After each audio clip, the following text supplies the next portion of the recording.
I'm thrilled about the guest we have on today because him and I worked together at the previous network I was on. Dime, you're Darian, however you want to be addressed. I'll go with Dime. You're an awesome individual, brother. I'm so stoked you Thank took you. some time out to join me today.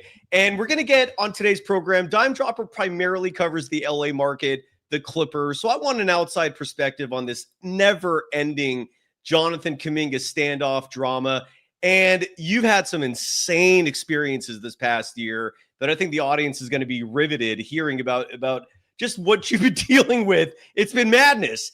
And ESPN released a poll of scouts, coaches, and executives, whatever that means. But the results had a slight tilt in the Warriors' favor. We'll talk about that and so much more. V for Valkyries is tomorrow at 12 p.m. We've posted that on social media in case you missed it. Otherwise, let's get into it. If you're ready to go, Darian, you good? I'm great. I'm great. Thank you for having me. Let's do it. It's the Golden Days. They always find something to nitpick, and that's because there's expectations for us to win. Leave me alone this summer. Let's go. In a minute, I'ma need a sentimental man or woman to pump me up. Yeah, Muhammad, you are right. You off me. It's not happening.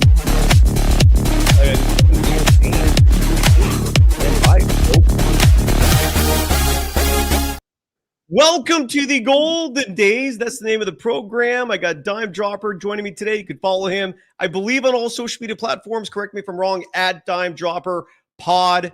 Just rolls one after the other. You can follow me, Cyrus Saatsaz, on Threads and Instagram, at Dog Wild, over on Twitter, at Surf Journalist, the program on both platforms at Golden Days Pod. And today's show, of course, brought to you by FanDuel, the official sportsbook of Believe, and your network as well, and Golden Days. Thank you very much to FanDuel. We'll have some lines in just a moment to review from them. But first off, Dime, great to see you. Thanks for joining the program. I've been wanting you on for a little while, and I suddenly realized, wait a second, training camp starts next week. I'm not going to have the freedom to kind of branch out and talk about fun topics that don't necessarily involve the Warriors beyond that. So glad you got you on the program now. Great to see you.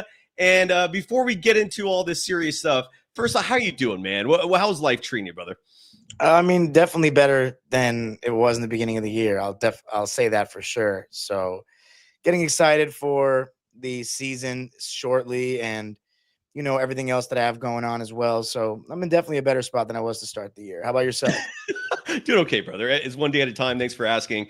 Let's just start there real fast, dude. Like this last year has been absolutely batshit crazy for you. And I'm going to ask your opinion about Jonathan Kuminga in just a second, because again, I'd love to get the outsider's perspective. And there will be a Warriors focus a little later in the show because ESPN revealed a survey today, and Stephen Curry got his flowers and then some from other scouts, executives, and coaches. That's what they claim they interviewed in this survey. But dude, you were last summer, I believe it's been a year now, if I'm not mistaken, California, our home state, one of the variables, if you will, that maybe keeps people away. And it's unfortunately not a strong enough variable because despite earthquakes and despite fires, people never stop coming here and driving up our housing prices. But what are you going to do? You were a direct victim, though, of those fires last summer in Southern California. Brother, you lost your house. Are you even cool talking about this? Are you at a place where we can at least get into it a little bit, or no? Yeah. I can talk about it. I mean, it's shocking because you don't expect any of these things to happen to you. You see things like this in movies or on the news, but you never think it could really happen to you. And yeah, the emotions from that day are pretty crazy to think about. It was January 7th of this past year. And geez, I thought it was last summer. This was a winter fire? Yeah. Jesus it was the Christ. wind. Remember, it was the Santa Ana winds.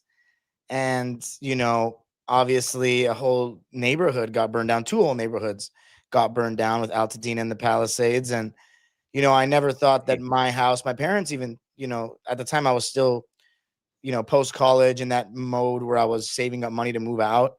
And I probably had enough money to move out at the time, but I was just waiting because LA is expensive. I was just waiting to see when the right time was. So I was still living with my parents, and, they thought for sure there was no chance that the fires would hit our house. And when I started to see the nearby high school, Palisades High School that Steve Kerr went to, funny enough. Yes. And his Yeah, parents' house burned down as well, right? I think. right. Yeah. And so when I saw that, and my house, you know, having been close to Pali High, I was starting to get a little nervous. And then, you know, we had to wait that whole night to see if anybody had gone to the street to see if the house was still standing. And of course, in the morning, we found out it wasn't. And immediately you just think to yourself, like, there's so many things that go through your mind. What have you lost? You know, Yeah. what is your life going to look like now? Where am I going to live? Like, it's just wild. It's just so hard to describe. And, you know, me as a very sentimental individual had collected so many, you know, just in regards to sports themselves, just all the jerseys I had, all the souvenirs I had, all the tickets that I had saved up for over a decade from, you know, going to different games and, you know, going to different, not just games for the Clippers and the Lakers and the Dodgers, whoever, but when I traveled to other cities and stuff like that. And then of course, you know, you have your school yearbooks and the DVDs, the movies, the video games you've had since you were a little kid, some of which you don't even play anymore, but just to know that you have them there if you want to see them, that's what hurts. And then obviously the biggest one for me in terms of the material things, the old home videos, my youth basketball games that were filmed on cassette tapes and, you know, family memories, those things that you just won't get back. Gone. Just completely gone. It's just very hard to describe. And then of course, you know, the house, the comfort level of your neighborhood. And, you know, every single weekend, you know, I coached at the local recreation center. And that was something that ended up being like my favorite day of the week. To coach at the rec center was a community. Everybody would come. Funny enough, JJ Redick's kids, JJ had started, you know, he'd moved into the neighborhood and his kids had been playing in the younger league, not the league that I coach. My rule is you have to play with a regulation size ball for me to coach you. You can't 28.5 unless you're a girl. If you're a girl, 28.5, that works. But with the boys, you got to be at least playing with a full size ball. So that's like 11 plus. So middle school and on. But it was my favorite thing to look forward to and just lose that whole comfort level that you have. And so it's been a complete adjustment. I've lived in, not counting my house, 3 different places since that happened. Each have had their own obstacles and stuff like that.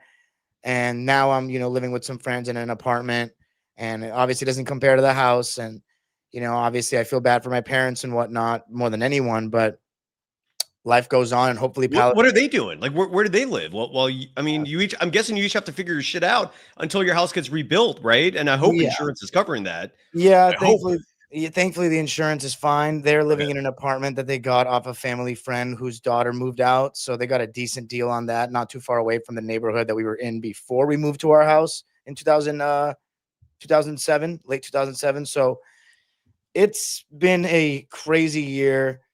I truly feel bad for my parents more than anyone, but there's a lot of people in this together with us. It's not just me. You know, a lot of my best friends I grew up with lost their homes, and that's something that, you know, hurts as well, but we're in it together. And, you know, it's going to be a while, but hopefully Palisades and Altadena will, you know, see the light of day one day. And, you know, it's funny enough, I'm going there again after this show is recorded because the gym at the rec center that I referenced earlier, there were 2 gyms. One got torn down. The other one's going to get torn down, but until it gets torn down, they're letting us use it for practices for the rec league that's being held in another rec center while the other one is getting rebuilt. So it's just all a mess. And, you know, hopefully 2026 will bring some better fortune.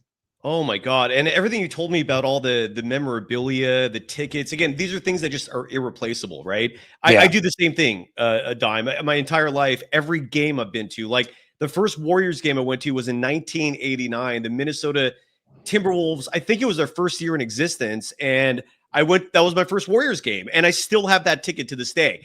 Wow.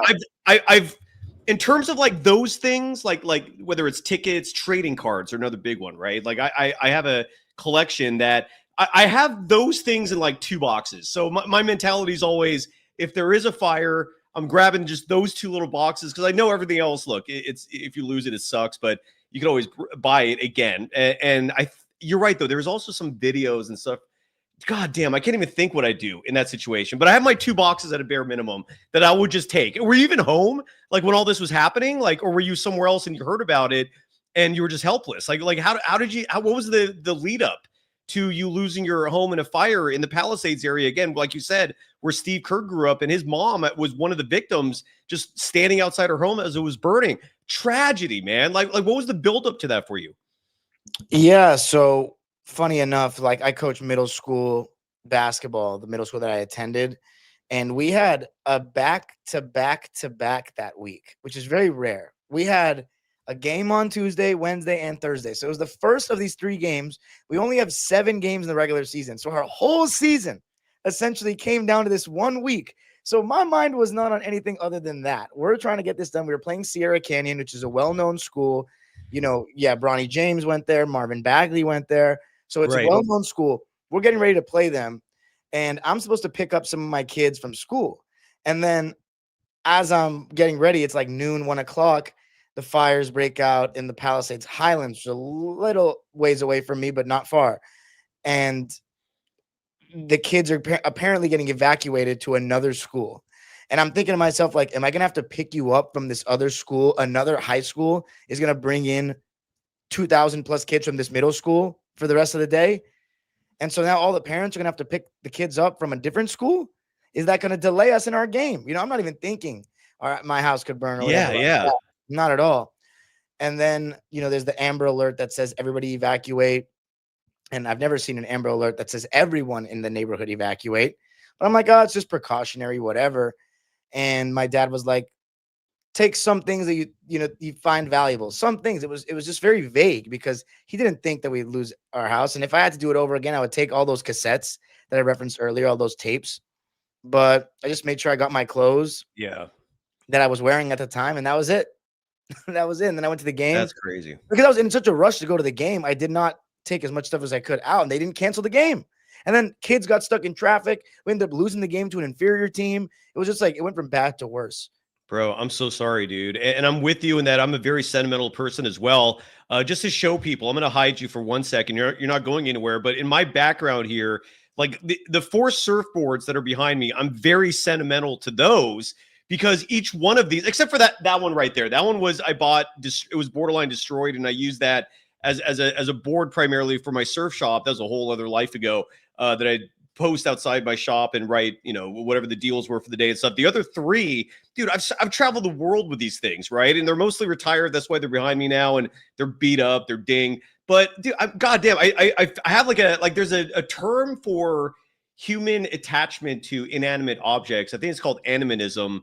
And that it applies much more to like vehicles where we until like 100 years ago, we rode horses everywhere and used animals for everything. And then 100 years ago, technology just suddenly wiped that out of our system. But chances are human beings did not just instinctually forget about this attachment to these living beings. And I know that doesn't translate necessarily to inanimate objects, but well, no, it does. But my point is, I get it. I get the attachment and the feelings. And I would never save these surfboards. They'd be burned to a crisp. But I have one box that has my tickets, has some love notes, has just really sentimental shit, brother. And it would crush me if that burned. I'm so sorry again, dude. And you said that you're still a ways away from fully recuperating from all that in terms of like kind of just being stable again, or is it a ways away? Like, where are you in terms of getting some normalcy back? I can't lie. Like my life has changed quite a bit. Like it's not, you can't really go back to it. I mean, my friends who's also lost their houses are all over the place right now. Some of them weren't even living at home, but now they don't have their family's house to go back to. So until it's rebuilt, all these families are in different neighborhoods all across LA. Some, not my friends, but some families even moved out of LA. So, it's just not the same. So like, yeah, it affected my social circles a little bit as well. Yeah. And, this is a totally different life now. It really is. I'm sorry, dude. Same. So the only thing the same is that I'm making content still. That's about it. It changed our club team's direction as well because our gym was located there. But honestly, that was a blessing in disguise for our club team. We were able to really bounce back and come back stronger because we were just getting off the ground. And, in the beginning, it was hard to get, it's very hard to get gym time in LA. We ended up recovering pretty nicely. And yeah, it affected everything, to be honest with you. So the only thing I can say is that I think 2026 won't be any worse. Dude, knock on wood for that, please. Yeah, literally. Because you never know. But I hear what you're saying, and it's funny, man. I used to be in a club team too, like you, and I loved that experience. I used to coach youth basketball like you, except I didn't do AAU. Like you're coaching players that might someday be superstars, which is fascinating in and of itself. But I'm so sorry, brother, and you're just one of many that went through all this, and in primarily those two communities in Southern California. There's this tragedy endlessly around the world for everyone who's suffering, man. I hope everyone's okay sooner than later. And in regards to the Golden State Warriors, because we're a Warriors program, I'm sure you've been keeping up, Dime, with this Jonathan Kuminga standoff. The fact that training camp starts a week from today, Monday, September 29th, for all the NBA teams that are not traveling internationally for various marketing purposes to play games in Europe or South America. Are the Clippers starting the 29th, or are you guys starting a little earlier, like a few teams? I know media days on the 29th. I don't know exactly what a training camp is. Well. Again, I think it's a blanket across the board calendar. So the NBA released something months ago that stated September 29th is when media day and training camp coincide. They started at the same time.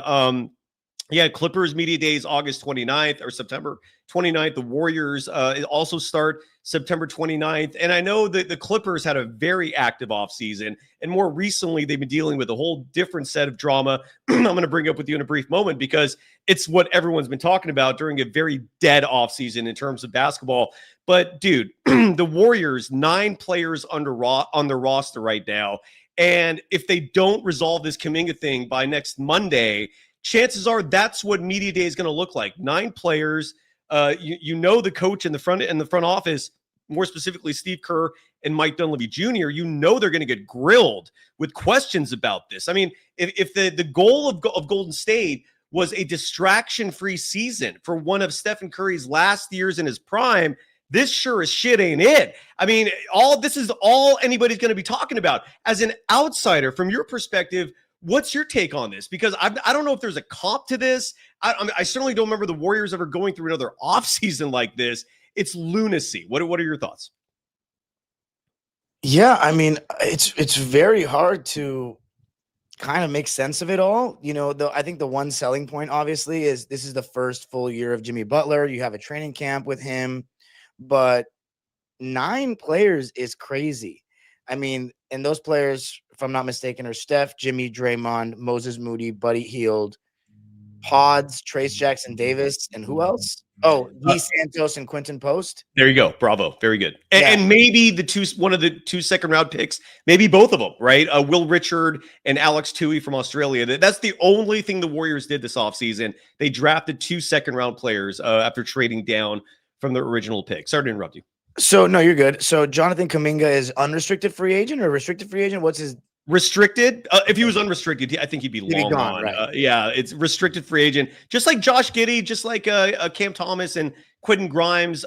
2 of the 4 have re-signed with their teams. Kuminga and Grimes are just still sitting out there. It's insane. It is crazy. I think what do you... So, since you're closer to the situation, like, what do the Warriors want for him? Because clearly Steve Kerr's made it clear that, he feels like he slows down the offense. He's a ball stopper, stuff like that. He's not a great shooter from outside still. Doesn't make quick enough decisions for him. But obviously, there's a lot of talent that's there. You see glimpses of it in ways. He's a kind of big forward that can handle the ball kind of deal, can defend as well, super athletic, but doesn't seem to fit into the plans. Doesn't like the fit of maybe him, Draymond, and Jimmy Butler all playing together. I don't know. So what do the Warriors want for him? They want first-round picks or something? They're not getting it? I mean, I don't get it. Sorry, I muted myself there. No, they don't want to move him at all. Like Joe Lacob loves him. He represents to me everything that's gone wrong these last 3 years in terms of a very split vision behind the scenes, with the coaching staff having one vision for what they want to do, the front office with an entirely different vision for what they wanted to do. And the front office basically thought that Kerr would start playing these young players that the team had drafted because they had the luxury of getting 3 lottery picks in 2 years due to 2 bad seasons. And Steve Kerr just decided, I don't want to, I'm not in the mood to develop. I'm not in the mood to give these guys minutes. I'm going to play who I want. And, they haven't won a title since. So, since they decided to, not commit to these young players, what where the two sides stand right now, and it's a good question because I'm sure a lot of audience members are also wondering, where does this thing stand at the moment? Basically, Jonathan Kuminga and his representation. And side note, Aaron Turner, Jonathan Kuminga's agent, and I have communicated. He's going to be on the show soon. And he did a PR campaign last Friday where he went on a bunch of legacy media programs just to present his case for why he thinks Jonathan Kuminga should get the deal that they want. The holdup right now, Dime, and let me know if you think it's crazy that the Warriors aren't budging, is there's a 3-year contract for $75 million on the table. This is where the two sides are at. The Warriors want that third year of that contract to be a team option. Kuminga's side wants that third year to be a player option. My guess is they're going to compromise and just not have an option for that third year, and it's going to be a 3-year, $75 million deal. But the Warriors have just been very hesitant to give him guaranteed money. They've been very hesitant to commit to him long-term. They reportedly want freedom in 2027 when you have a bunch of big-name free agents becoming available. You have contracts of Steph, Jimmy, and Draymond Green expiring in 2027. So the impression I'm getting is that the Warriors front office, in a lot of ways, wants the flexibility for a clean slate in 2027. And that's why they want the freedom to maybe get out of the Jonathan Kuminga business that same year. And it's why the contract that they're offering does not include guarantees for year 3. Jonathan Kuminga and his agent want that third year guaranteed. And what they're saying is they guarantee that third year and make that contract 3 years, $75 million. They'll sign it. Kuminga will jump on board and play the role that Kerr wants, and not necessarily, him playing his style, which you're right, can be at times individualistic. He can at times be ball dominant, but in his mind, and there's a lot of evidence to substantiate it, the talent backs up that mindset. The dude has incredible talent. He's athletic. His skill set is 5-tool, in my opinion. People sometimes critique the shooting, like you mentioned, but it's not bad, and it's improving on a year-by-year basis for the most part. I think the three-point number took a dip last year a little bit in an injury-riddled season. I digress. The point is, this is where they're at. Now, Kuminga's camp, and this is the threat that they're holding over the Warriors, and it is leverage from their perspective. Kuminga is threatening to sign the qualifying offer if the Warriors don't commit. But what Kuminga's side is basically saying is either guarantee that third year, or we're going to accept the qualifying offer for $7.9 million. That includes a no trade clause next year. That includes unrestricted free agency after that. And it would screw the Warriors spectacularly. So I don't understand why the Warriors are hesitant to make this commitment. But I hope I painted a clear picture in terms of where the two sides stand. Your thoughts? So wait, the $7.9 million, that would be, he would sign that, and that helps him have leverage how again? Because, well, the leverage comes from the fact that if he signs, these are great questions, that if he signs that $7.9 million, the Warriors could lose him in a year for nothing. So that's one. Two, 1 year contract? Correct. Exactly. And Kuminga is holding that over the Warriors because in his mind, his protest is based on principle. Like, he feels misused. He feels underappreciated, and and the numbers back it up. Again, he's sorry for being a broken record with this one specific stat, but it's very pertinent and important here. Kuminga's 18th in his draft class, and out of all 2021 NBA players drafted that season, Kuminga's 18th in minutes per game. And there's no good excuse for that. At least I don't think. And that's his reasoning is, look, man, you're the team that I play for has destroyed my value by not playing me. By not playing me, you've gained all this leverage, statistically speaking. And he's saying, F that. I'm done. Like, if you're gonna like screw me over with the opportunities and then let the contract reflect that without taking into account the fact that my coach has suppressed me, like, he's saying, I'm out. Like, this is not something I want to continue doing. So he's threatening that qualifying offer, which again, the no trade clause is a big one too. You can't move him this season without him agreeing to the deal. And $7.9 million, as you know, Dime Dropper, any trade that the Warriors would do would have to come within 75% of that $7.9 million. There isn't a lot of talent out there you can get back for that salary range. So if Kuminga accepts the qualifying offer, he's losing a lot of money in year one, but he's betting on the fact that he can make that up with a new deal next offseason. The Warriors suddenly have a player who might have his own agenda, right? Stephen Curry, Draymond Green, and Jimmy Butler have reportedly expressed that concern that if Kuminga comes back on the qualifying offer, and Kuminga's agent has also reiterated this, he might care more about his own personal agenda, staying healthy, putting up numbers to be more attractive next offseason as a free agent. He's not shy about any of this. And so that's the leverage Kuminga has. Basically, his leverage is, if you don't give me what I want, I'm going to be a poison pill in your organization for a year, and then I'm out next offseason. And you get nothing for a number 7 pick in the draft, just like you got for nothing for a number 2 pick in the draft the previous year in James Wiseman. That's his leverage. His leverage is basically just is destroying the organization and ruining one of Stephen Curry's last chances. The organization's leverage is reducing a lot of money in year one, and that's pretty much it. So did I paint that clearly? Anything you want to, could take it away, please. Why aren't any teams offering him a contract? Cap space. It's a combination of cap space, because this season the only team that had it were the Brooklyn Nets, and they squandered that opportunity. They didn't sign shit. All they did with that cap space was trade for Michael Porter Jr. Good luck with that. I don't know what Brooklyn's doing, but and no one else has cap space. Next offseason, reportedly 10 or more teams have cap space.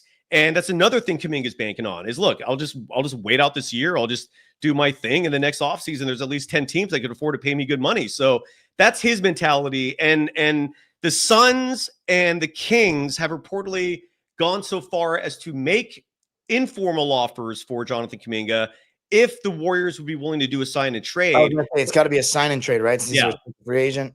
Exactly. But the Suns have nothing to offer, right? Like their roster is just utter garbage. What about let me ask you a question. Yeah. What about one of the bigs that Phoenix has, given that you guys don't really have bigs? Which big? I don't know, like Nick Richards, maybe. Yeah. See, I mean, that's the Warriors one. The Warriors one is an unprotected first and talent that's somewhat close. And here's another problem. You're not going to get. Here's the thing: you're not going to get talent that's somewhat close for Jonathan Kuminga. Exactly. But can you get a player that would fit what Steph and Steve want for another year? Because the thing is, you don't have anyone on the roster outside of Quentin Post, right? That's 7 feet tall, and he's like a stretch big. He's not like an act. Yeah, go ahead. No, I'm sorry. I didn't mean to cut you off there, but this goes to a whole other discussion, which is Steve Kerr and his peculiarities when it comes to which players he likes and doesn't like. You also have to take into account, like, for example, the player you just mentioned. Would Steve Kerr play him? What do you say, Nick Richards? I don't know. I don't know. An athletic big off the bench. He liked JaVale McGee, I guess, for those years. For a moment, yeah, until he didn't, and then McGee moved on. I mean, yeah, and that's a whole other issue. Though this entire fan base, I think, if we're united on anything, it's a desire for more size, more physicality. You're absolutely right, but Steve Kerr does not value size. He just doesn't. Like, to him, first and foremost, can you dribble the ball well? Can you shoot the ball well? Can you pass the ball well? And then all the other stuff is secondary to him, size included. It's batshit crazy. It's a huge reason why I'm ready for a new head coach, man. I've been ready for a while now. Look, he's a Hall of Fame coach. I get it. But these last 6 years, there's been a lot of very quizzical decisions on his part, and his peculiarities have made the front office just lose their minds, because they like Bob Myers, a month before he stepped down, publicly said when asked, "Hey, are you going to make a trade?" Or maybe it was a few months before he stepped down. This was before the trade deadline. A reporter asked him, "Are you going to make a trade for a big?" Because this was back in 2023. You had a fan base clamoring for some more size on this roster. Bob Myers responded with, "What's the point if I have a coach who won't play him?" And that's where they're at. But Steve Kerr is Steph's boy, Draymond's boy. So it's one of these things where as long as Stephen Curry is the star, Steve Kerr's not going anywhere. And so you have to, as a GM, find players that he likes, which is not an easy task. It's a headache, bro. It's a whole different headache than what you guys in LA are dealing with Steve Ballmer and potential, under the table payments. Like, I'd rather have that problem than a head coach who thinks 98% of the NBA are players he doesn't like. Like, I'd much rather have Ty Lue at this point than Steve Kerr, but I digress. So what are your thoughts on all that with this added information? Well, I mean, it's a whole thing. I mean, I've witnessed the Twitter back and forth between F and Steve Kerr people and stuff like that. The only thing I'll say is do you think part of it is because if you get these Nick Richards types, or these Trace Jackson Davises, where like they're just kind of lob threats, you have Draymond Green, who's not a very willing shooter from the outside. We know what he does, though. And then you have Jimmy Butler, who's not really a catch and shoot 3-point guy. Does Steve Kerr feel like the spacing isn't good enough if you just bring in like a rim running 5 or a lob threat 5, essentially a non-stretch big? No, You know, and that's why I think Al Horford is expected to sign. that would be huge. That would be huge. You're right. And Quentin Post, who's coming back, he's a stretch 5. No, you're absolutely right. I think if at this in 2025, if Steve Kerr is going to play big on his team, they have to be a stretch 5. That's fair. Because you have Draymond, and Draymond is great at what he does, but he had that year in 2023-24 where he shot super well from 3, and then this past season kind of regressed back to what we've been used to, which is like 32.5% or whatever. Correct. Yeah. Yeah. So it's just hard, and Jimmy Butler is such a good player, but he's not a spacer like that. He's a good cutter. He'll do different things, but I think that's probably the dilemma. So do you think as of now, Steve would start Draymond at the 5 to begin the season again? No. I think they're at least what I've read is they're abandoning that idea because they want to keep Draymond fresh for the postseason. They tried that for the final 27 games of the regular season last year, and between the fact that Dre's no longer the same guy, as evident by Julius Randle just schooling him in that Timberwolves series, his age, he turns 36 this year. Last season, they experimented with Kuminga starting over Draymond. My guess would be that's what they would roll with in terms of your starting 5, and then your closing 5 could be whoever. But Dime, you're absolutely right that horizontal spacing is a massive variable that's on Steve Kerr's mind when he's making these personnel decisions. What he's ignoring, and I don't understand why he is ignoring this important part, is vertical spacing. That is also a thing in the NBA, man. Like if you're big, your field goal percentage skyrockets because buckets are easy for you. You're grabbing boards. You're defending more easily, and that part is just ignored. Yeah, I mean you should know lob threats. I mean, you of anybody should understand the value of having bigs who could just easily dunk the ball from a simple pass. Like those are easy buckets, but Steve Kerr doesn't care about that. Sorry to interrupt. Yeah. No, I mean I was going to ask the. So you're saying Kuminga starting over Draymond, like Draymond coming off the bench? Correct. They did that last year until Kuminga got hurt. They were doing that for like a month, and it wasn't the worst thing ever. I mean, December was a rough stretch in terms of the schedule, but Kuminga in that month was finally playing over 30 minutes a game, averaged over 21 points a game, averaged over 6 boards a game, was shooting better than 37% from deep. It worked out in terms of Kuminga, and when he went down, they still had a winning record. But when he came back, they had Jimmy Butler. They didn't have that before. Right. And in Kerr's mind, like you said, man, Dre, Jimmy, Kuminga, those 3 together just drive Kerr crazy because of the horizontal spacing you're referencing. But again, why ignore the vertical spacing part? That's also an aspect of this game. It is 3-dimensional, and he doesn't care about that apparently. Let me. Here's the thing too, though, is if let's say Jonathan Kuminga starts instead of Draymond to start the year, does that drive Steph Curry crazy? No, you don't think so. He's never once said it. I mean, why would it? I mean, Draymond though, Steph Curry will die on the sword for this guy. Well, again, I don't think Draymond coming off the bench means he's going to get a significant reduction in minutes. I think Draymond coming off the bench would just mean a staggered, basically hockey style, 2 different lineup thing where Draymond helps anchor the bench. And look, I don't let me know what you think about this, because this is reportedly what the Warriors are going to do. And this is all we can base any discussion on, is what we hope is going to happen based off hearsay, which is these are the players that reportedly are going to be signed by the Warriors if and when Kuminga and the Warriors come to an agreement. Al Horford is reportedly going to sign the taxpayer mid-level exception, and you have to pray at that point that a 39-year-old Al Horford is going to hold up for another NBA season. D'Anthony Melton, and he's actually repping the Warriors on social media now, so I think that's a safe bet. I love D'Anthony Melton coming back. Durability is an issue, but hopefully he will survive. Seth Curry is reportedly coming back to the Warriors, and he's been gone for like 10 plus years, but Steph's brother might be coming back. GP2 is a maybe. Some reports say yes, some reports say no. And then the Kuminga salary for next season will dictate some of these decisions as well, because if Kuminga, let's say, is paid $25 million this coming season, you can't afford GP2 and Seth because their veteran minimum salaries each are $3.6 million. That's how much you got to pay veterans with that much experience. So this whole thing is ugly, man. And this is where we are, brother. Welcome to Warriors fandom. Well, here's the thing, though. I like to say, you'd rather have Ty Lue and these things. I mean, you guys are at the, I don't want to say the twilight, but like this post dynasty kind of period. You still have experienced this winning, this dynasty that I've never experienced. And it's funny that you say that. Steve Kerr has a very specific way he wants to play. He has, and Steph Curry also has a specific way he wants to play. Guys that make quick decisions, guys that don't hold the ball very long, that are constantly looking for him, and a move, the famous Warriors motion offense. For the Clippers, we have, you should see the stuff that I have to fight against. It's everybody talking about how we're too stagnant. We run way too much pick and roll with James Harden. Everybody else standing around and watching. There's not enough movement. There's not enough, cutting and space. It's basically the exact antithesis of the Warriors offense, right? And I always will believe, in any level that ball movement and player movement is better than stagnant ISO.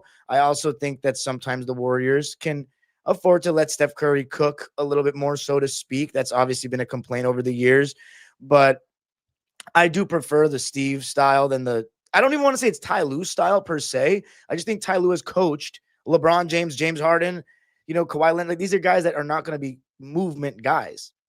Can I ask you something that simply because I don't get it, and I'm wondering if you can elaborate with your Clippers? Why James Harden again?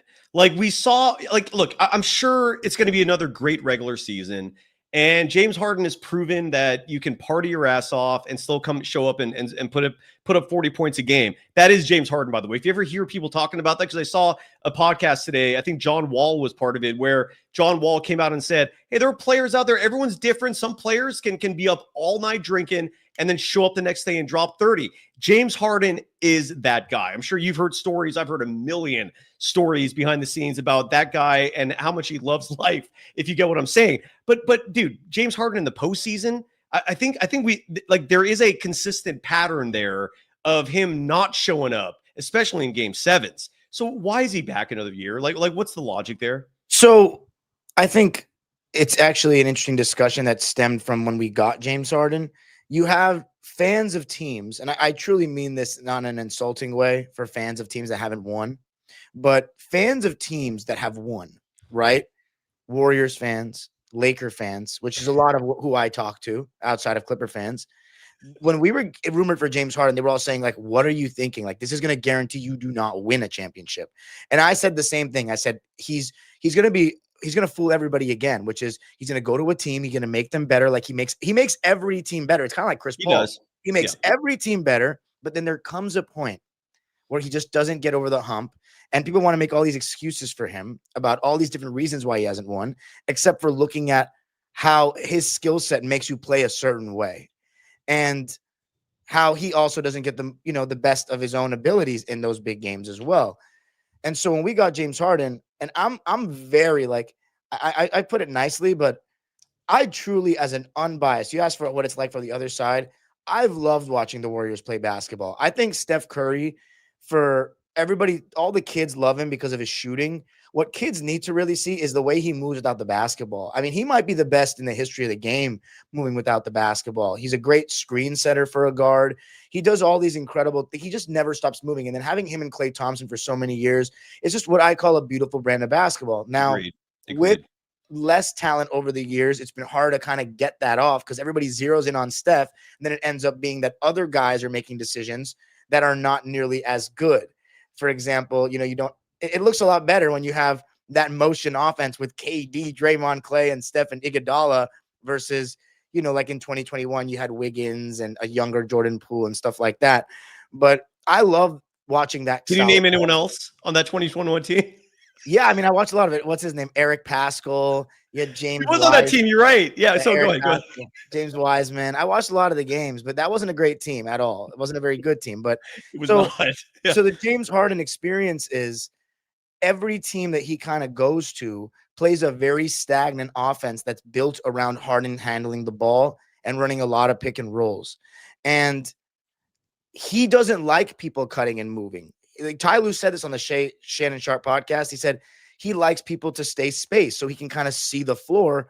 But what it does is it allows teams to kind of help off of who they want and funnel the ball to those guys. And when James Harden's the only places that he has the ball are top of the key with the defense staring at him, all 10 eyes on him. He wants to run a pick and roll.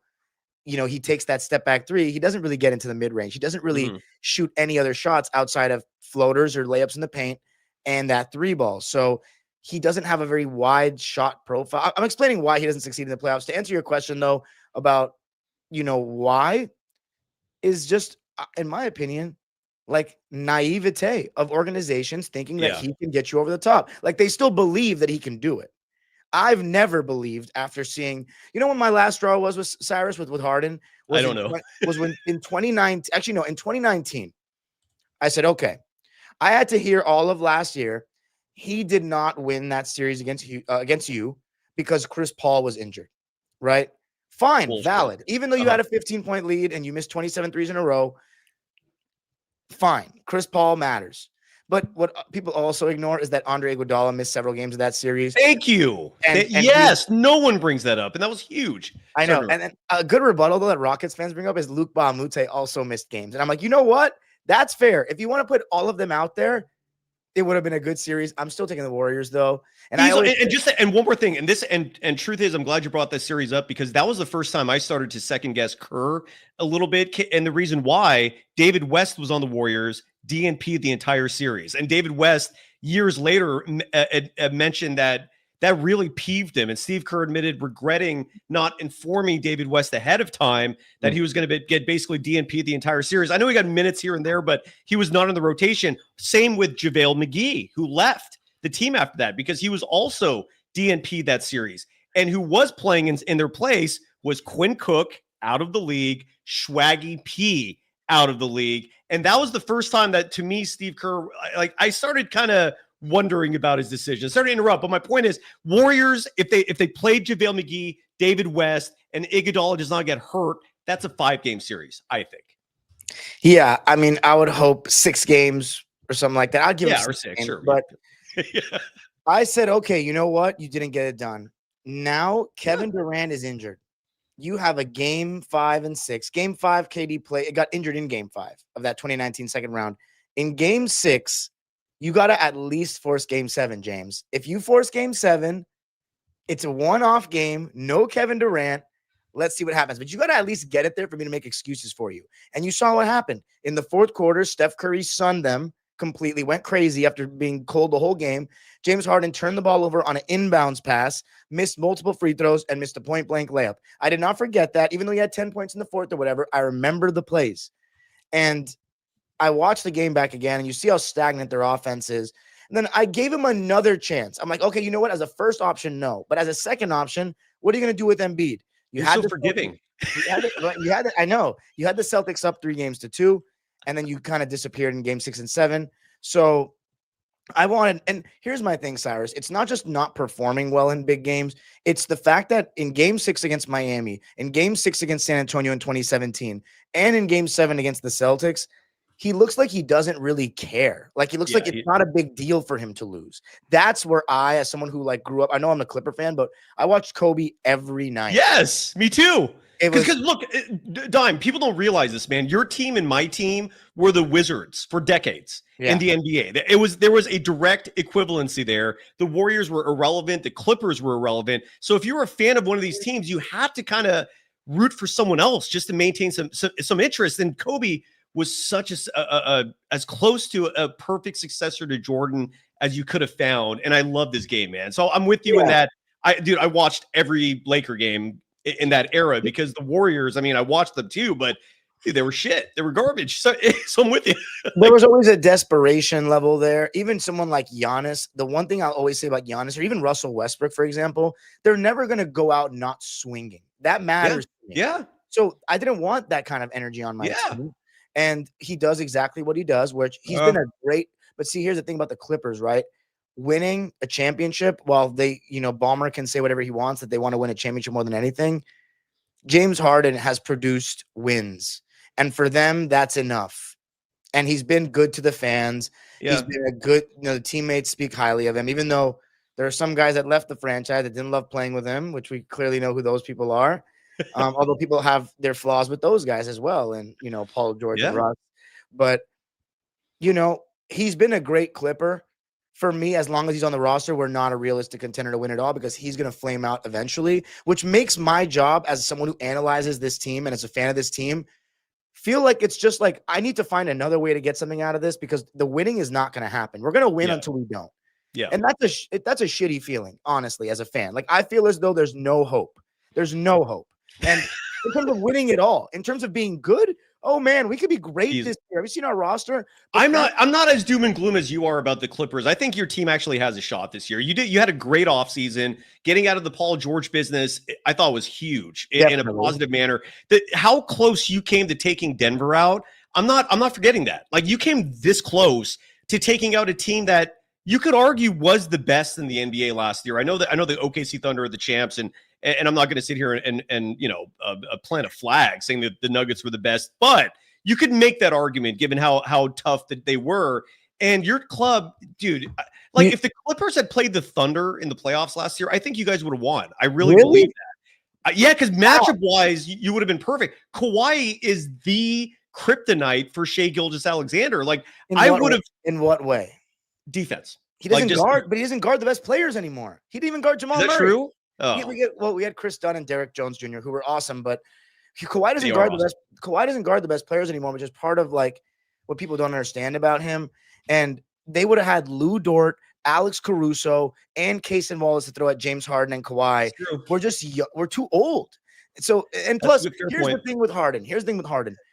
When you have him on your team, you live and die by him in the sense that you run your offense through him. And if he's not having not necessarily a great shooting game, because he can still get guys great shots, but if he's not getting, what he wants in pick and roll, and you don't have shooters that are going to knock down these big shots. And when I say big shots, I mean, if you look at Game 7, Warriors-Rockets 2018, the obvious thing that like a novice fan would understand is, okay, one team has more talent, but look at the way you guys are generating threes versus them generating threes.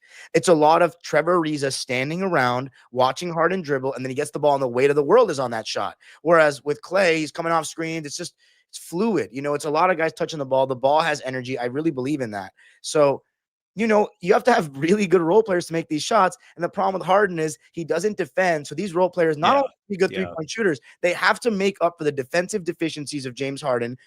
So it's tough. The defense part, there's no defending that. No pun intended here. Like he literally just watches people go by him. Just, like the bucket's not even inside the cylinder yet. And he's already like calling for the ball to run it down. It's like, it's insane. I'm with you on that, brother. But look, we're running out of time here. Otherwise, I feel like I could talk to you for like 5 hours. But we're that would not make good content. So quick break here because I got some sponsors I want to give some love to. First up is FanDuel, official sponsor of your program, Locked On Clippers and Golden Days. And we're elated to have them sponsoring both our programs. Tomorrow night, I'm going to be hosting the I-80 crossover.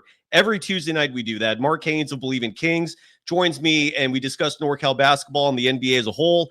And tomorrow night, Frank Red's going to join us as well. Larry Kruger might join us as well. And we're going to have an OU show where we're talking over-unders. And I know that's a concept that a lot of other shows do as well, but it's fun. It's a great way to preview the season. And I'm going to give FanDuel love here by asking you, Dime, your opinion on the OU for your LA Clippers. And again, tomorrow night, we're going to cover every team. But for the Clippers, their over-under is 47.5. That's a high number. It makes sense, though, because like you said, they're a team built to win in the regular season. The postseason is a whole other story. 47.5. Are you betting the over or under, and why? Over for sure. We won 50 games last year. We have an even better roster this year. Kawhi missed 45 games last year. Definitely betting the over. There you go. Short and easy answer. And again, tomorrow night, we're going to do a whole over-under show. Today's episode also brought to you by a brief sponsor. That's just for this week. That is Delete Me. They make it easy, quick, and safe to remove your personal data online at a time when surveillance and data breaches are common enough to make everyone vulnerable. Data brokers make a profit off your data. Is it data or data? I say both and no one ever corrects me, so I'll just roll with both. Your data is a commodity. Anyone on the web can buy your private details. This can lead to identity theft, phishing attempts, and harassment. But now you can protect your privacy with Delete Me. And look, if you've ever been a victim of identity theft, which is a bigger danger now than ever, maybe harassment, maybe you've been doxxed. If you haven't, more power to you. But you also probably know someone who has, and Delete Me can help. Take control of your data and keep your private life private by signing up for Delete Me now at a special discount for our listeners. Get 20% off your Delete Me plan when you go to join deleteme.com/pro and use the promo code PRO, P-R-O, at checkout. The only way to get 20% off is to go to join deleteme.com/pro. Again, deleteme.com/pro. Sign up and enter the code PRO, P-R-O, at checkout. That's one more time, deleteme.com/pro, and use the code PRO, PRO. Did you see that article today? ESPN published the NBA offseason survey. Tim Bontemps published this. It's a survey of 20 coaches, scouts, and executives. I always start any of these surveys with, who the hell are these coaches, scouts, and executives? I don't like such a broad labeling put for the 20 survey respondents, because for all we know, the coaches could be that 8th or 9th assistant who's going to be out of a job in a year. The scout could be someone whose buddy put him in a position like that. I want names with this. I'll start with that in terms of criticizing the survey. But with all that said, Dub Nation probably was looking most closely to the vote for who is the best American player right now. Stephen Curry got 11 votes. Anthony Edwards, 8. Donovan Mitchell got 1. It made me think the U.S. is lacking in talent, dude. Like the All-Star game this year is going to be USA versus World. Like I'm kind of leaning towards the World, man. Your thoughts on that survey? Did anything stick out to you? I don't even know if Clippers players were featured. Were they? I have no idea. Your thoughts? I mean, it's between Steph, Anthony Edwards, and then I would probably say Tatum after that. Yes. Good call. Yeah. Yeah, I would probably say, I don't know. It depends what you value. I mean, would you say Steph has declined a bit since 2022? Since 2022, yes. Yeah. I'd say like a smidge. Here's the thing. He's older and his numbers did go down slightly, but then so too did his minutes per game. It went everything from 32 to 30 approximately. The only number that concerned me was his 3-point percentage took a dip. Usually when shooting takes a dip, that's the biggest sign that you're seeing a slight decline. Is Steph still one of the best ever currently? Yes. Is he as good as the 2022 version? I don't know. It's damn close. It's almost like it's hard to notice is what I'm trying to say. It's slim at best. My thing was, in 2022, I felt like Steph reached his defensive peak. Like, I thought he was pretty damn good defensively in that final. They was trying to target him, but I feel like ever since then, he doesn't look like he has the same, the legs to defend the same way. And it feels like he gets tired at the end of games a little bit more, which is a result of age to me, largely. He also didn't have the supporting cast in the years of 2023, 24, and then the first half of this past season before Jimmy Butler. And I think that contributes a little bit as well. But, I don't think I think the 2022 title is a really good one, not just because of the narrative around it with Steph proving that he can yet again win with his own team, but the fact that you didn't have a crazy supporting cast. It was an older post-injury Clay that still made big shots, wasn't the same. Jordan Poole was a good young player that could create offense. Draymond, a worse version of himself in those 3 titles in 4 years. And then you had Wiggins, who played out of his mind.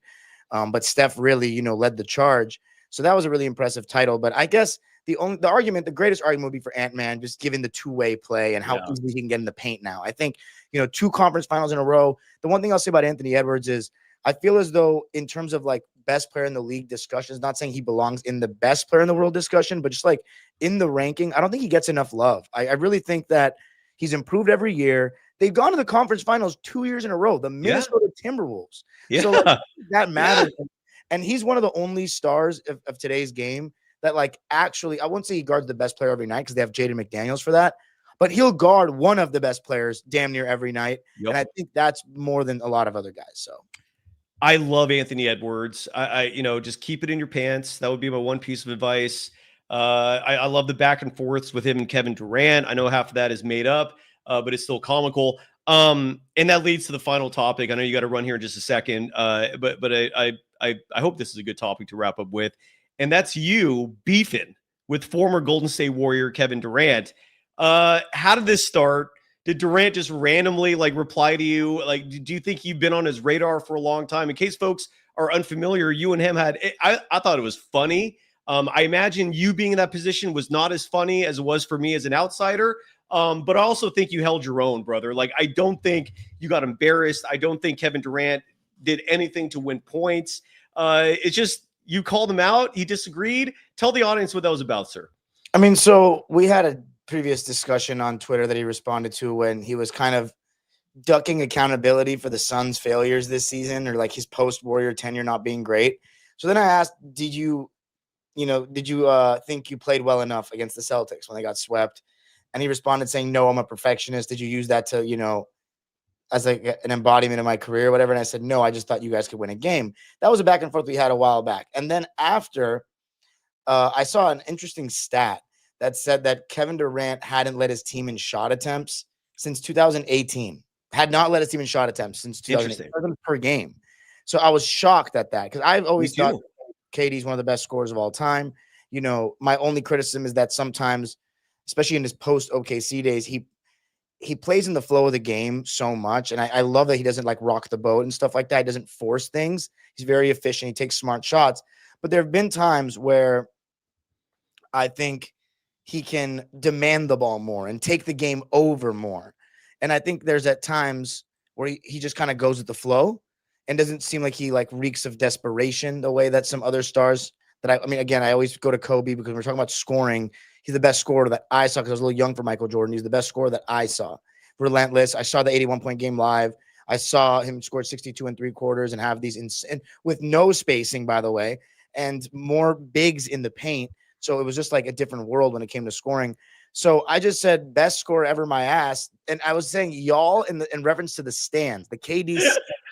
I was saying y'all prioritize efficiency more than what is needed to win.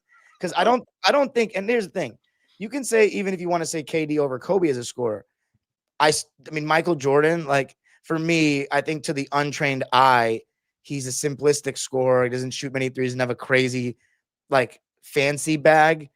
But the older I've gotten, the more I think Jordan is actually better, than I was when I was a kid. Easily. I think.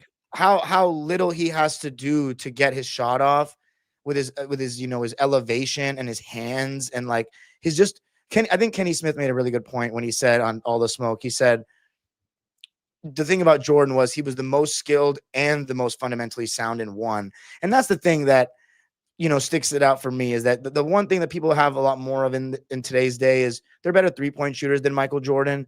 But in terms of the footwork, the post game, the first step, the off ball movement, he just blends so many things together in an all around sense. And then more than anything, it's the mindset that I think people ignore, the relentless ability and confidence to not let defenses off the hook. And I think that's what makes Kobe great. That's what made Michael Jordan great. And I just think that Kevin Durant sometimes is a little bit too nice on the court in ways. And so that was my take, but I think how it started. Good take, by the way. I agree with you 100%. Sorry, go ahead. Thank you. His stands sent it. There's just some stands of his that hate me. I'm very public. I don't like stands. I'm a big team fan guy. His stands sent it to Kevin, and Kevin Durant then combated me because he does that with people that are saying stuff about him. And he had this whole funny response. He was like, I've mastered scoring at 24 years old. I had 30K points on low field goal attempts and all this stuff. And I thought it was done. But then some random faceless account on Twitter was like, are you good at basketball? Who are you to be talking about KD? And what are you teaching your kids? So I posted a video of my kids with a possession of great ball movement.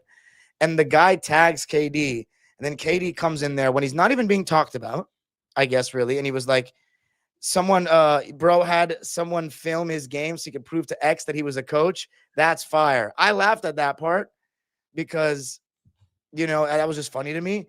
Dude, but then what parent isn't recording their kid? I mean, that's Right. ridiculous. He went on a tirade though after, because I think he got me. There's this guy Jacob I know from real life. He posts on Twitter and he's a very big like he definitely makes some posts that he believes, but he knows he's going to get a rise out of people. And I think at times he doesn't respect the modern generation of players. And I think KD kind of coupled me in with Jacob because we were mutuals or whatever, and we're both Clipper fans. And he started saying like, what was your guys' level of basketball and this and that? And it's like, yeah, I played high school, but I wasn't a high school star. You know what I mean? Stuff like that. I played AAU, but I wasn't some star. Right. And I'm very public at admitting that.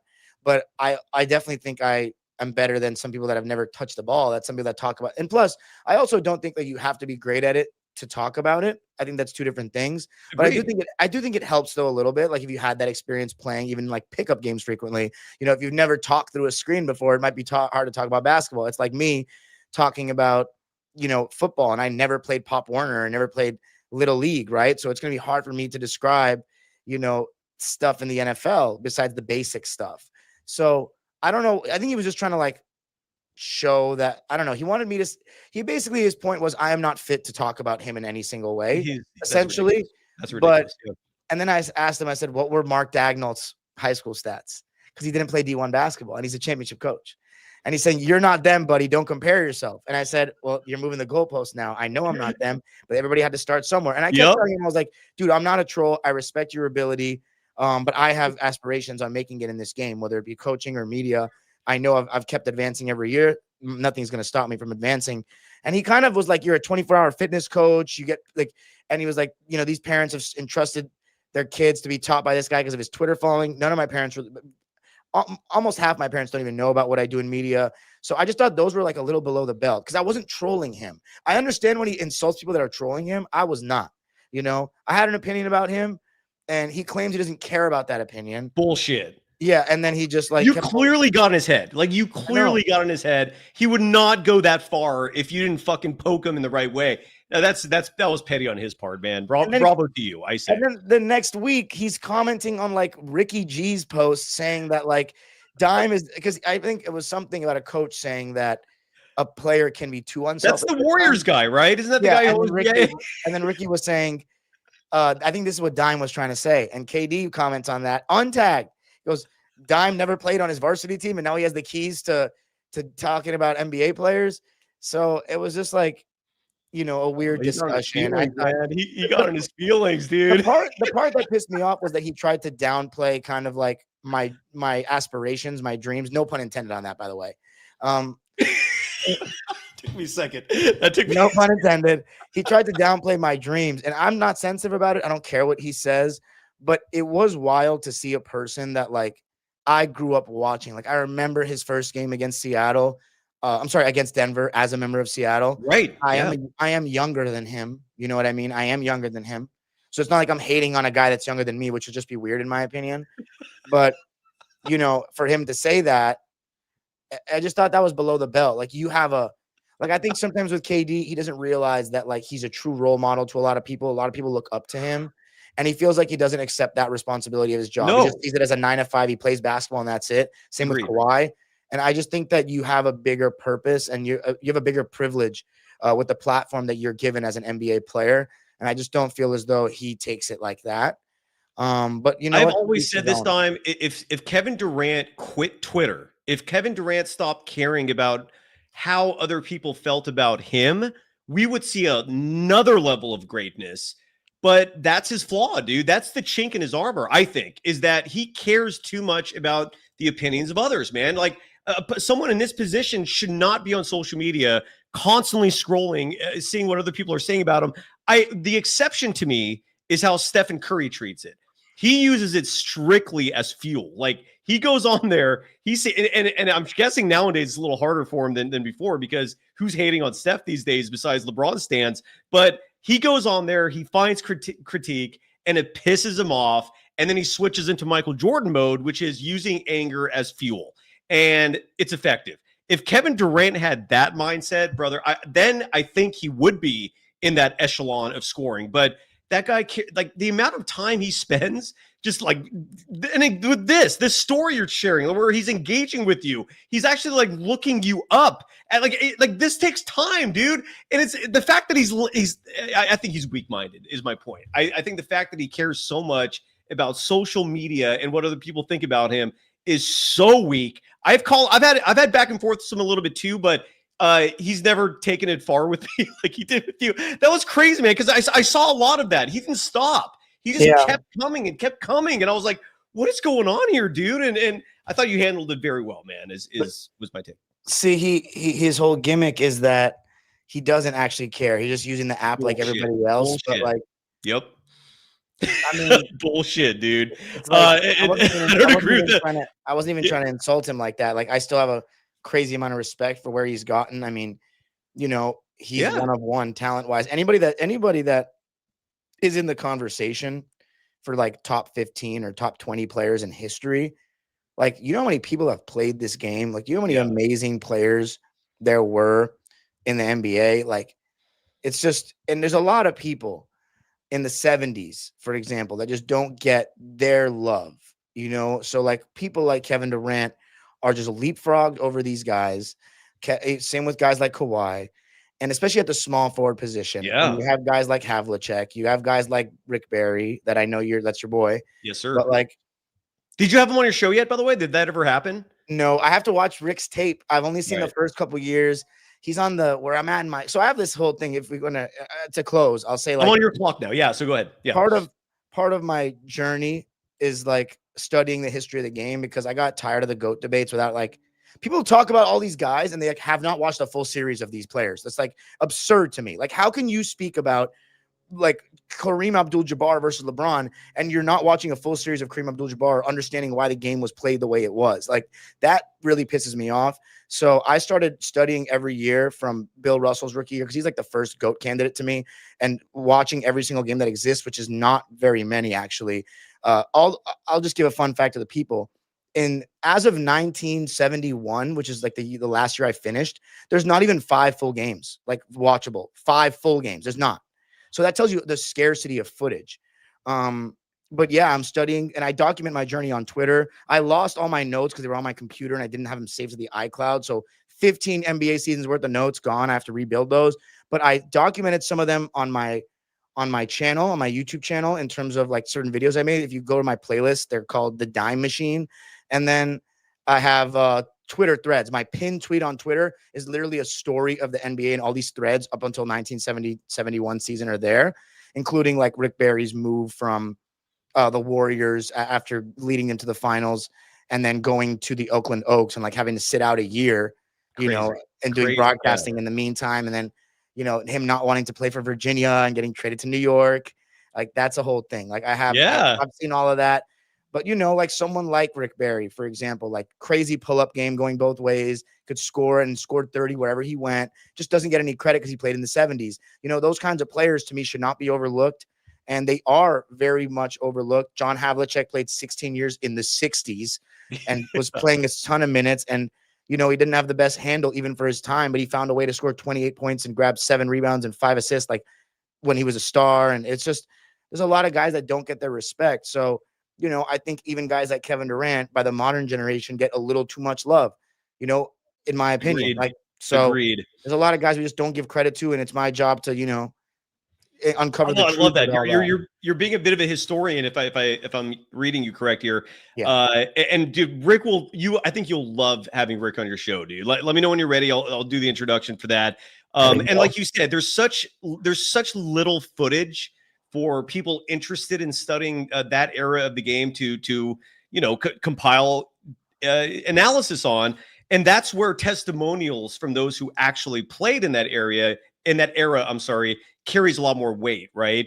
And a case in point is the Will Chamberlain debate, which you know, some people think he's one of the greatest ever, athletic freak, you know, but then you have a whole other body of individuals who think, oh, dude, he played in an era with plumbers and like who else was his size? And so in a debate like that, where neither one of us were old enough to actually have seen it, there's very little footage online, although the footage that does exist reinforces anyone's opinion that thinks Wilt's an all-time great. So you defer to people who actually played against them. And Rick, and I've never heard anyone who played against Wilt or who saw him play ever push back on the rhetoric of his dominance. The only people pushing back are young folks who just have strong opinions with nothing to back it up, right? Yeah. So, I mean, look, when you say like who they play against, find me a guy who's 7'2" and like just the list of players in the NBA today who are 7'2" and skilled and not just shooting threes as your definition of skill. How many players even qualify after that? Right. And we're not even talking about athleticism. The list is very small. Maybe Joel Embiid and like Porzingis. And first of all, like no offense to Porzingis, but like he's fragile now. Like Wilt Chamberlain was playing 48.5 minutes in a season in Chucks. Great. That's a true story, by the way. Yes. Yeah, and like commercial flights. And then he tore his knee up and then came back the same season and like had a 45-point game in the finals. Like the stuff that he, maturing is realizing that Wilt's actually underrated, not overrated. Truthfully, I really think he is underrated at this point. He's become underrated. He's going to continue because we have people with this myth that he didn't score 100 and did all these things. It's like, you can say a lot about Wilt, but he was. And plus, like all these people that are saying the competition, all that, they don't know who Nate Thurmond is. They don't know Walt Bellamy. They don't know any of these players. So, like, you can't talk trash about competition when you can't even name a starting lineup. Whereas I can name a starting lineup of the Sixers. And I brought up like the one argument against Wilt that I think has a little bit validity is the fact that he won 2 championships. Yeah, no, for sure. His counterpart, Bill Russell, won 11. And I brought that up to Rick to get his point on this or his perspective. And his response without hesitation was, did you see who Russell was playing with? And did you see who Wilt was playing with? And and basically saying that Russell had a stacked team to support him. Wilt did not have that support, which was a huge reason for him not winning titles. And again, we weren't there to see it. So, it's hard for me to add an opinion. I'm not very opinionated about players from that era, but some people are. And that's kind of crazy to me. And I'm with you that Kevin Durant might be a little overrated when you factor in some of these players from the earlier eras. Promote everything away, brother. I know you got to run here. I can't thank you enough for the time you took. Thank you. What do you have going on in life? Yeah, so Locked On Clippers 5 days a week for all things Clippers, especially the scandal right now. We didn't get into it here, but that's the talk of the league right now. So go to Locked On. Is that Clippers. your boy, by the way, Ghost of Geraldis? You're not familiar? No. I've never seen him either or her, but you're on fire today. Sorry, go ahead. Yeah. Let's go. Yeah, Locked On Clippers on all platforms and YouTube, and then Dime Dropper for the historic journey and coverage of every single year of the playoffs. I post games on every team. That includes the Warriors. And then Clippers and Lakers content throughout the season. Vlogs of games at Intuit Dome. You can see the whole journey of the first year at Intuit Dome through the fans' lens on my channel, and post-game recaps after Laker and Clipper games and LA sports as well. I know, you got a bunch of Dodger haters out there on your channel, but Dodgers, Rams. I'm an A's guy, man. So for me, it's just baseball, dude. Like I don't do that much content. I just got screwed. Some videos. I love it. Thank you so much, brother. I know you're busy. Thank you for taking time out. This was long overdue. I appreciate you, man. You do phenomenal work and keep it up. Keep up the great work. Congrats on your work with the kids too. I got to go see some of them now. So. Go do it. Thanks everybody. We'll be back soon. Bye-bye.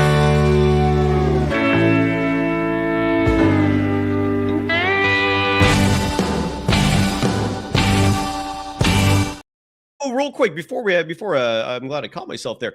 Friendly reminder I saw in the chat one or two of you asked about V for Valkyries. We posted this on social media. It's been rescheduled for tomorrow at 12 p.m. Pacific time. Sophia Jones joins me then. So tomorrow is going to be yet another Tuesday doubleheader. It's never planned that way. But yeah, so tomorrow morning, 12 p.m. or early afternoon, Sophia Jones. And at this point, we are on JK watch because this contract situation could be resolved at any moment. Hopefully very, very soon. I cannot picture this thing dragging into the start of training camp. I could be wrong on that. This is unprecedented. I don't see how the Warriors would let it get to that point. I mentioned at the beginning of the show, I did communicate with Aaron Turner, Kuminga's agent. Hope to get him on very soon. We don't have that locked down yet. But tomorrow, another Tuesday doubleheader, 12 p.m. V for Valkyries. And then tomorrow night at approximately 9 p.m. Pacific time, Mark Haynes joins me for the I-80 crossover, but it's going to be a very special edition because we are doing our NBA over-under episode where we're going to basically preview all 30 teams in terms of what they've done this offseason and what FanDuel is presenting as their line for wins and losses. So stay tuned. A lot more stuff coming on. Thanks again to Dime Dropper. He's awesome. We'll be back soon. And I think this time we are done for good until tomorrow. Boom.